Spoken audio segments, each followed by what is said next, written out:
Is this thing on? Welcome back to Big Mouth and fancy seeing you here. And you are very welcome, my friends, and especially my enemies. Come in, because Michael Rosenbaum from Smallville, who played let's start again, who played Lex Luthor in Smallville, actually shared a link to a very, very interesting article about Martin Scorsese's opinion of the way the consumer judges movies these days, the way they're reviewed, but mostly about sites like Rotten Tomatoes. So this is the Hollywood Reporter reporting this. Martin Scorsese on Rotten Tomatoes box office obsession and why Mother was misjudged. Guest column.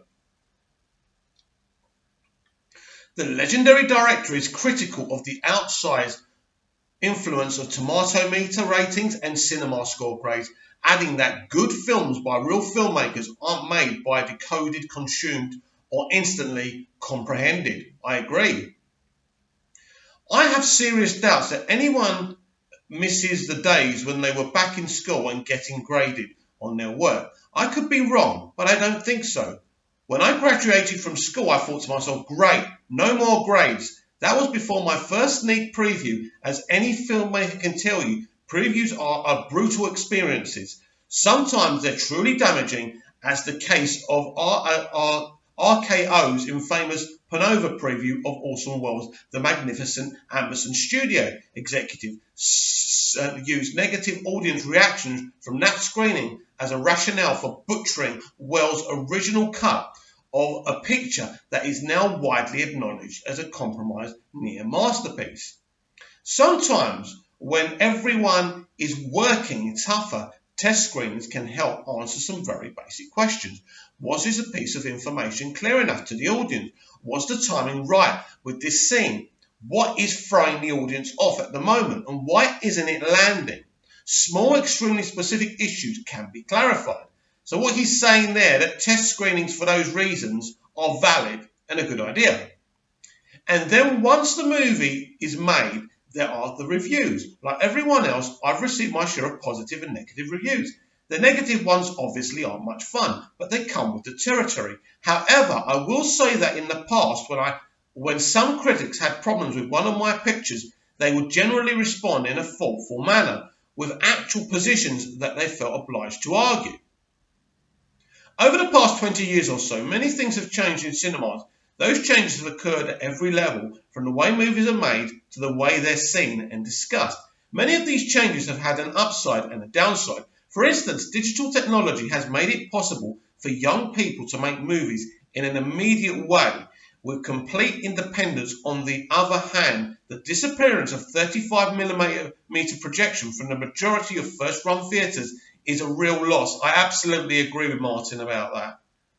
There is another change that I believe has no upside whatsoever. It began back in the 80s when the box office started to mushroom into the obsession it is today. When I was young, box office reports were confined to industry journals like the Hollywood Reporter. Now I'm afraid that they've become everything. Box office is the undercurrent in almost all discussions of cinema. And I've been saying this for a while. This is a major issue.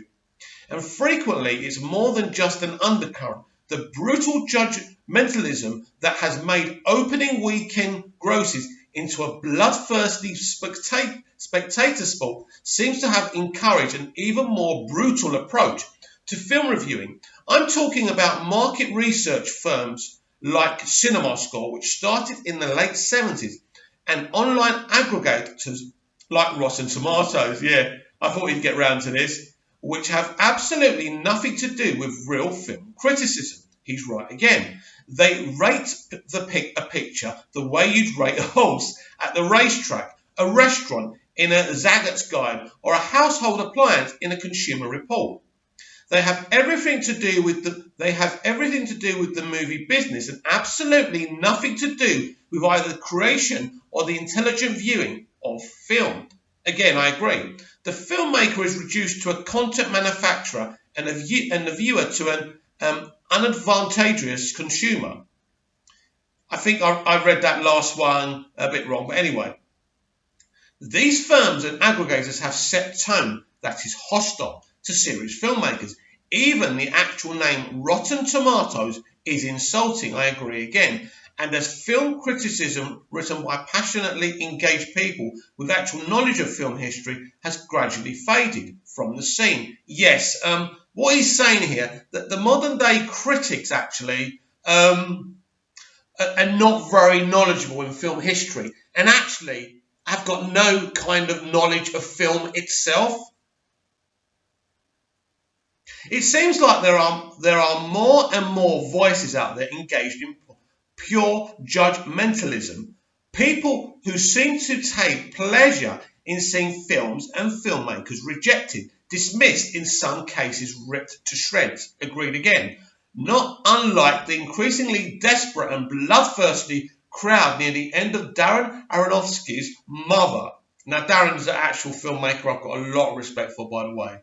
Before I actually saw Mother, I was extremely disturbed by all the severe judgments of it. Many people seem to want to define the film, box it in, find wanting and condemn it, and many seem to take joy in the fact that it received an F grade from Cinema Score. This actually became a news story. Mother had been slapped with the dreaded Cinema Score F, rating terrible distinction that it shared with pictures directed by Robert Altman, Jane Campion, William Friedkin, and Steven Soderbergh. And after I had a chance to see Mother, I was even more disturbed by this rush to judgment, and that's why I wanted to share my thoughts. People seem to be out for blood simply because the film couldn't be easily defined or interpreted or reduced to a two-word description. And this is the problem with the modern generation, isn't it? Is it a horror movie or a dark comedy or a biblical allegory or a cautionary fable about moral and environmental devastation? Maybe a little of all of the above, but certainly not just any one of those neat categories. And this is the problem again with this generation. And this is not just films, this is everything. They want to categorize and put everything in a box. People, films, music, whatever. It is a picture that has to be explained. What about the experience of watching Mother? It was so tactile, so beautifully staged and acted. The subjective camera and the POV reverse angles always in motion. The sound design which comes at the viewer from around corners and leads you deeper and deeper into the nightmare and unfolding of the story, which very gradually becomes more and more upsetting as the film goes forward. The horror, the dark comedy, the biblical elements, the cautionary fable, they're all there, but they're elements in the total experience which engulfs the characters and viewing along with them. Only a true passionate filmmaker could have made this picture, which I'm still experiencing weeks after I saw it. Good films by real filmmakers aren't made to be decoded, consumed, or instantly comprehended. They're not even made to be instantly liked. They're just made because the person behind the camera had to make them. And as anyone familiar with the history of movies knows all too well, there's a very long list of titles: The Wizard of Oz, It's a Wonderful Life, Vertigo, and Point Blank, to name just a few, that were rejected on first release and went to become classics. Tomato meter ratings and cinema score grades will be gone soon enough. Maybe they'll be muscled out by something even worse. Or maybe they'll fade away and dissolve in the light of a new spirit in film literacy. Meanwhile, passionately crafted pictures like Mother will continue to grow in our minds. Wow. Martin Scorsese, you're already a legend in my mind. But well done to the Hollywood Reporter, actually, for allowing him to do that. I mean, why wouldn't they? This is Scorsese. But every verbalization, every word in this article is pure fact. What he does is he slaughters the modern day critic. And he's right. Basically, if you're not seeing an in-your-face film that gives you a sensory thrill, they're marking these films down. They're marking these films down for the wrong reasons. They're not marking them properly. And what happens is, when it comes to Rotten Tomatoes, and he made a great point there, it's becoming like a kind of a review of a dish, a restaurant, or, you know, a car or something like that. And you can't do that. So what happens is, it's like when someone asks you a question and they say to you, you can only answer yes or no. And that means you get a very, very dissolved answer. And I think the issue there is you don't get an honest answer. And I think this is the problem with Rotten Tomatoes. It literally asks you, do you like the film, as a critic? And this is how it marks it. Rather than looking at the review, it's just saying how much was positive, how much was negative, and that's it. And this is what happens. And we've become a very, very docile audience now, where everyone's going on Rotten Tomatoes.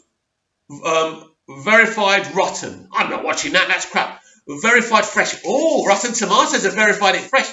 Better go to see it. Better fix my brain as well so I can be even more controlled by a tomato meter. It's ridiculous. And he's right. Even the name Rotten Tomatoes tells you something. But what he says and what he slam dunks here is what I've been saying for ages. That, you know, the new generation movie consumer now is obsessed with box office, not the content of the film. You know, they're obsessed with tomato meters and cinema score ratings rather than the film. You go on the internet, most people talk about everything but the film, the box office, the Rotten Tomatoes score. Captain Marvel was a great example, wasn't it? Most videos on YouTube, and I did the same thing, were actually referring to Brie Larson in her comments rather than the actual film. So in the end, you're judging a film for saying that's not the film's issue. But that's not really a kind of a typical situation. The most things that are discussed about films these days are the box office and whether a film's been verified fresh or rotten on the tomato meter.